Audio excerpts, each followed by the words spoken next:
everyone, and welcome to Alena Helena TV.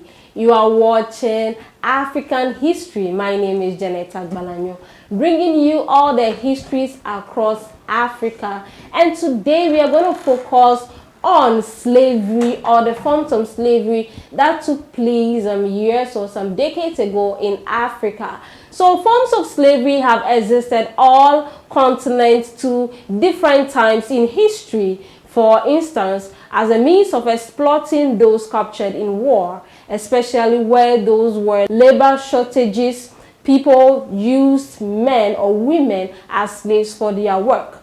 But we have external demands for enslaved people arose. Some African societies did supply slaves. That means there were other people who were into supplying of slaves in exchange of other stuffs. So there was, for example, an export trade in slavery. So people were being exported from African countries to the diaspora or other places in the form of slaves. So there are those who were captured as slaves due to war, and there are others too that were sold to slavery by fellow human beings who were into that. So from taking them to the Sahara from the west to the north, following a similar route to other trade goods such as gold and salt. So aside the slavery or the trade of human beings, they were also into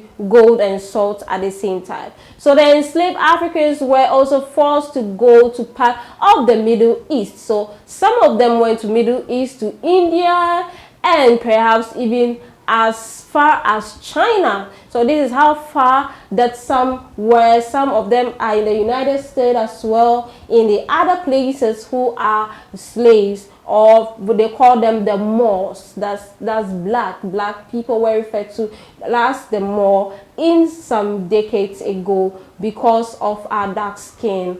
So the development of states in Africa increased in the level of inequality between men and women, rich and poor, free and slave, trade system and gold. So they were putting people as slaves at the same time exporting gold as well. So a massive regional and international trade system stretched from the coast of the West Africa across the Sahara to the North Africa and beyond. It was sustained by the mining of gold in West Africa. So these are some of the reasons why people were sold into slavery.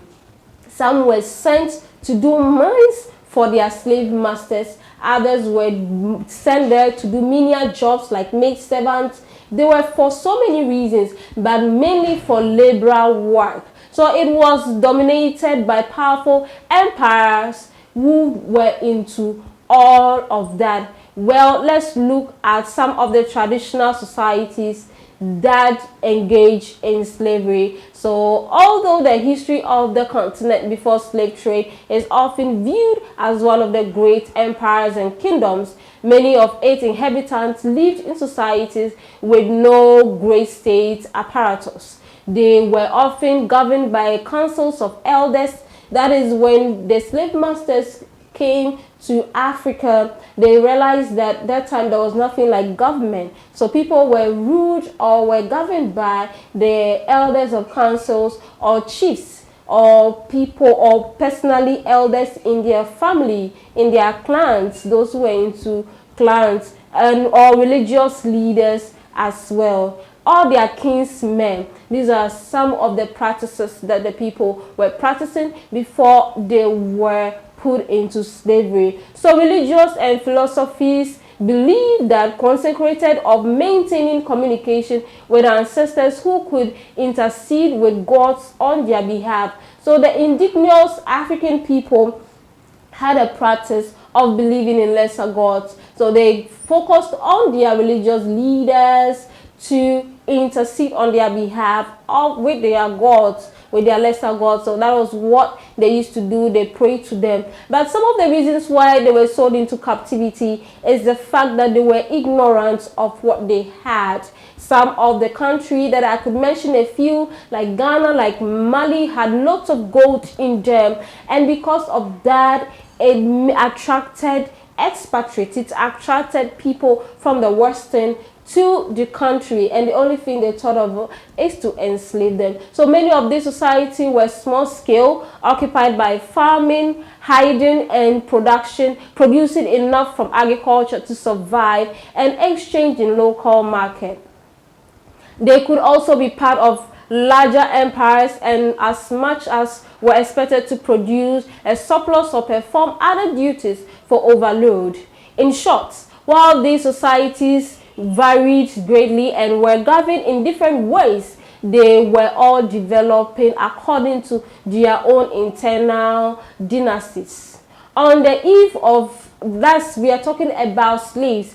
Most people who went into slavery in most part of Africa before 1500, societies had become highly developed in terms of their own histories. They often had complex systems of participating in government, or were established powerful states that covered large territories and had expensive regional and international links. So these were some of the few things we were, or Africans were involved in our own, or in Africans' own perspective.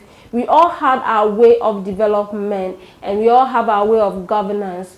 And then we were into agriculture, farming, hiding, anything that has to do with cattle and other stuff. So many of these societies have solved difficult agricultural problems and have come up with advanced techniques of production of food and other crops, and were engaged in local, regional, or even international trading network. Some people were skilled in mining, and others had great access, where others were great artists in wood, stones, and other material.